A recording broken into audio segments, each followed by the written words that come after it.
Hi, so I'm going to walk you through the evidence for my building goal. My building goal this year involved 2 units using technology. The first one is in my 11 honors class, and we did a American Dream unit in which we integrated a lot of technology. The first thing in the fall semester, we did Adobe Spark presentations. Students, this was their assignment sheet. They had to answer the essential questions using Adobe Spark, which is like kind of an animated video slideshow. It's kind of like a PowerPoint, but it's automatic and it includes both music and video. And in that, they had to integrate some of the sources that we had been reading and talking about. So here's an example of one group's project, and I don't think you'll be able to actually hear this on the screencast because Screencast-O-Matic doesn't record audio, but this gives you a little bit of an idea. If you'd like to see more of their videos, I have a link also attached to the building goal. Then in the spring semester, we did something different with technology in the same unit. We had students create podcasts. And these podcasts were in the spirit of a podcast called Harry Potter and the Sacred Text, which basically does literary analysis through a very kind of step-by-step process. So we played one of these podcasts for the kids so they could kind of get a feel for how this literary analysis worked. And then we gave them sort of the process that they needed to work through. And then they recorded it in class in a group. And Sharon Strasser came in and gave them an intro to the audio software that they would be using, which was called Beautiful Audio Editor. And they recorded their podcasts and uploaded them. I had them upload them to Schoology to submit. And you can see them all right here. If I click on them, you can see that the audio is right in the center. Again, you probably can't hear this playing, but I've put links to a few of them on that separate document of audiovisual links to student work. Otherwise, with technology in this unit, we did use Springboard Digital. Actually, this is Springboard Digital. And you can see here's our American Dream unit.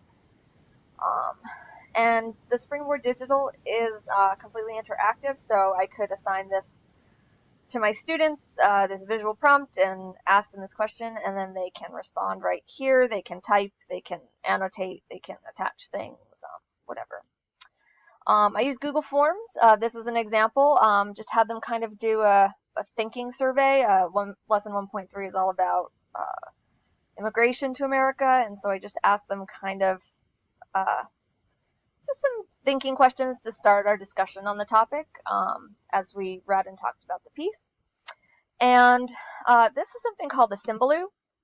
A Symbaloo is basically a set of links, but it's visual in nature, and these can be sort of rearranged and added to, etc. So I kind of use this all year for my AP student, or for both my AP and my honor students.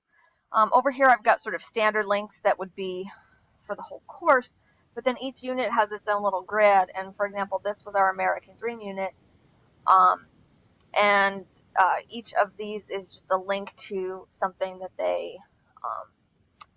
would go out to. For example, the readings that we did on the American Dream. This takes them right to the PDF. The Symbaloo is cool because everything's all in one spot, and it can also be organized really clearly and succinctly.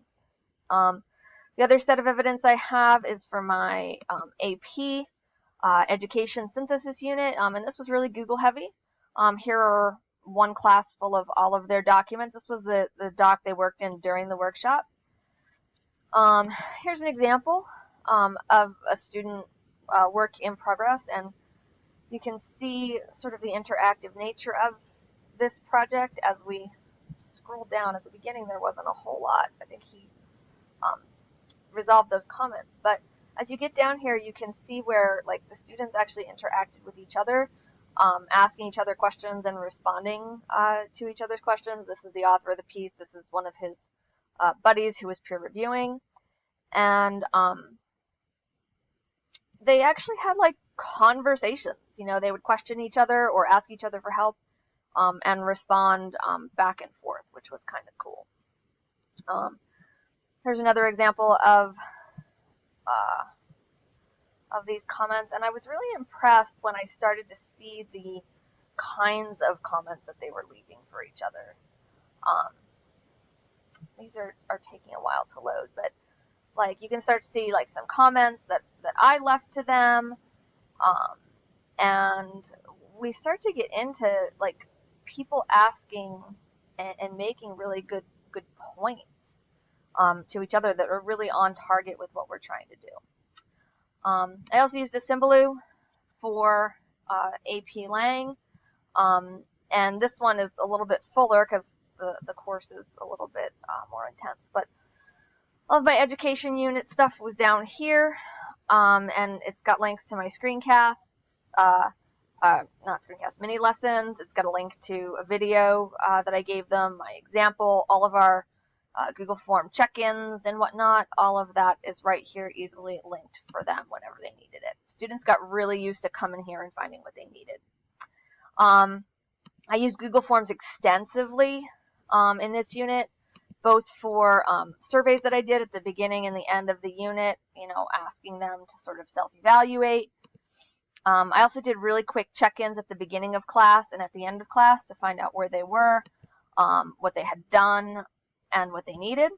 And I also had them use Google Forms as an end of unit or mid-unit sort of check-in point, just to get them to think about what they had completed, what they still needed to complete, etc.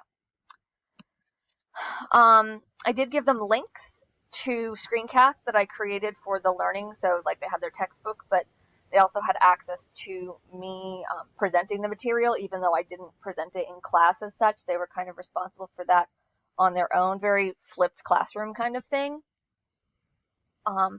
Those links take them out to these screencasts where